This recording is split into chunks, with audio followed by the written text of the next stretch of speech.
The Ikelite housing for the Sony a6700 will let you take your creativity to new depths. Literally, this housing lets you take the camera 200 feet or 60 meters below the surface. So let's dive right into this configuration. Out of the box, you're going to notice that the housing comes with the shutter lever and the AF on lever flush with the side of the case. That makes it very ergonomic when you are not using a dual train handle. But in this case, I am, for two reasons. One is I like the extra stability of the dual train handle, and two is that provides me with two mounting points for accessories. So once I've added the train handle, I also want to extend both of those levers out to my right hand. And in order to do so, I use the extensions. Now, check out the video here and I'll show you how to put those extensions onto your system. Now, while I'm on the subject of the dual train handle, I do want to make note of an optional accessory, that is the cable grip. Check out the video linked here and we will show you how to incorporate that into your system. An extremely useful accessory that I highly recommend. All right, now let's talk about this system here that we have in front of us. You will notice that I have the optional vacuum valve attached. This is another optional accessory that I recommend adding. Check out the video linked here and we'll show you how to incorporate that into your housing. Now later on in this video at the end, we'll go ahead and create a vacuum inside the housing and I'll show you that whole process. In this particular case, I'm going to be using the 10 to 20 PZ power zoom lens, and I'm going to pre-attach it to the camera body. Now, you'll have to confer with the port chart and check to see what elements you're going to need to accommodate your lens, whether it can be rear loaded, meaning that the lens goes onto the camera and that goes in as a system, or whether or not you need to put the camera into the housing and then install the lens and then cover it with a port. All of that will be dictated in our port chart, so check that out, or feel free to contact us if you have any questions there. Okay, attaching a port is quite simple. In this case, it is a piston seal. Here's your O-ring, and here's your corresponding sealing surface on the port. I'm going to make sure that the 3 thumb screws are backed out and not protruding to the inside diameter of the port itself. That way they won't snag anything as we put the two pieces together. Now, as noted, this is a piston seal, so I'm going to use some of the included Ikelite lubricant. I'm going to put it on my finger and thumb, and it doesn't take much. Now, keep note here that the lubricant is not creating a seal, it's just reducing the friction as the two pieces go together. So I'm going to put a little bit of that lubricant onto the O-ring until it's nice and shiny. I'm also going to take the opportunity to feel for any debris or hair that may compromise the seal. I'm going to do the same thing on my dome port here, making sure that I've backed out all 3 thumb screws, and I'm going to run my finger across the sealing surface. Take the opportunity to check for anything that might compromise my seal. And again, oftentimes you'll feel something well before you see it. Now, I'm going to align the port with the port base. And I'm going to apply even pressure downwards until it's flush all the way around the circle. While holding pressure down, I'm going to simply tighten up each thumb screw. Note that the tightness of this thumb screw is not affecting the seal, it just keeps it retained. The seal occurred when the two pieces went together. Now I can take the housing and set it on its front face like that.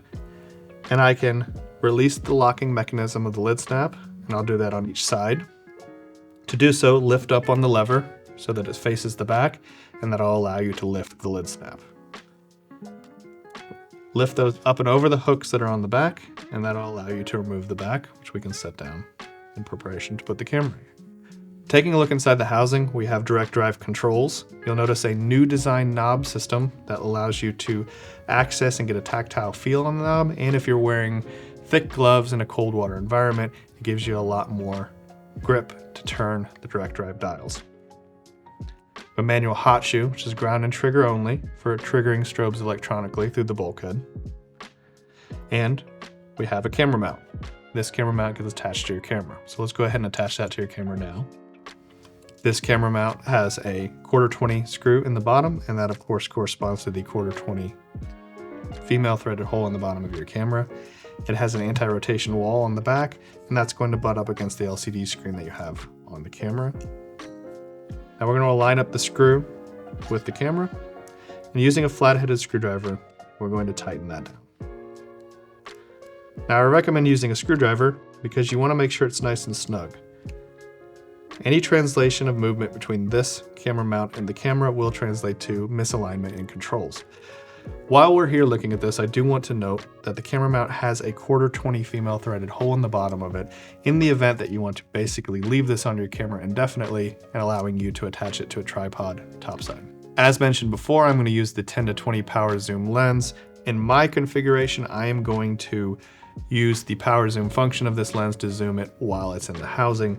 And on that note, because I don't have access to this front dial, I am going to configure my camera so that I can use the back wheels as well as this dial here to control both power zoom, ISO, aperture, and shutter. Check out the video link here and we'll talk about the customization of your camera and how to do that to yours. Now, I'm going to simply make sure that my controls are aligned out of the way. I'm going to take my manual hot shoe, I'm going to slide it onto the camera, and I'm going to make sure that it's pushed all the way fully forward.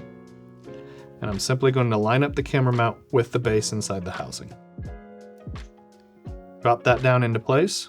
I'm going to tuck my hot shoe wire out of the way, align my direct drive controls, and my AF on lever. All right, now we're ready to put the back on. This is a compression seal, meaning that it does not require any lubricant before you put it on like we did on the port. So all we have to do is make sure it's clean and free of debris on the O-ring and sealing surface of the back, as well as the sealing surface of the front.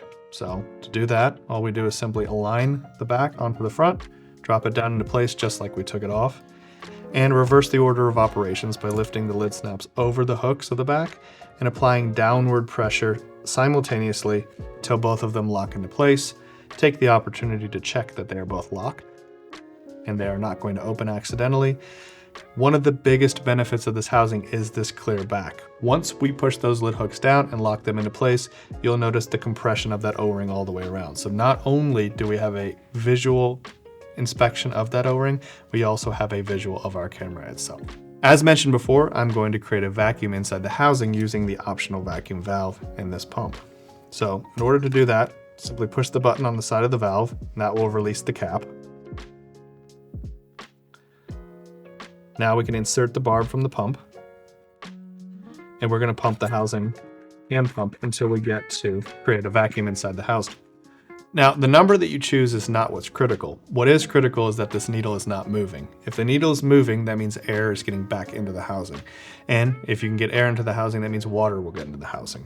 Now, because there could be a leak in this hand pump assembly itself, what I will do is remove the barb, set this aside, and then recap the valve. In an ideal situation, I would have done this the night before. I would have set my system out by the door, and then right before I left to go shooting for that day, I would have reattached the vacuum pump, watched my needle jump back to where I left it, knowing that it held a vacuum overnight. If you don't have that luxury of time, give yourself about 10-15 minutes, again giving you the idea that you have a good vacuum and it's held for a time period. A question I get asked all the time about the vacuum system is, do I go diving with the housing under a vacuum? And the answer is absolutely yes. What you're doing when you create a vacuum is not only checking to make sure you don't have a forgotten O-ring or a compromised seal, you're also going to create a mechanical reinforcement of all the closing mechanisms.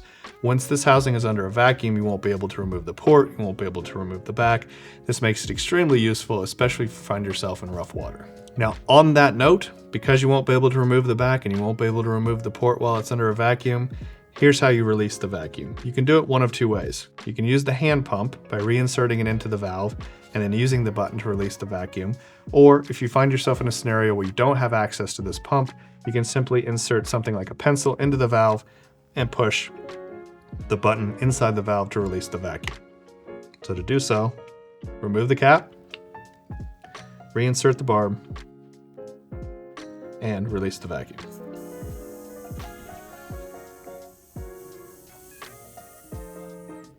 But no matter what you do, always make sure that your cap gets reinstalled before you get into the water.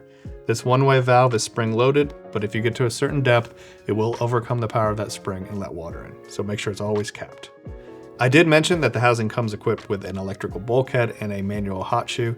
Now you can swap that manual hot shoe for a TTL hot shoe and a TTL external converter and one of our DS strobes, which I highly recommend. It's a very accurate, very automatic exposure setting with a professional strobe set.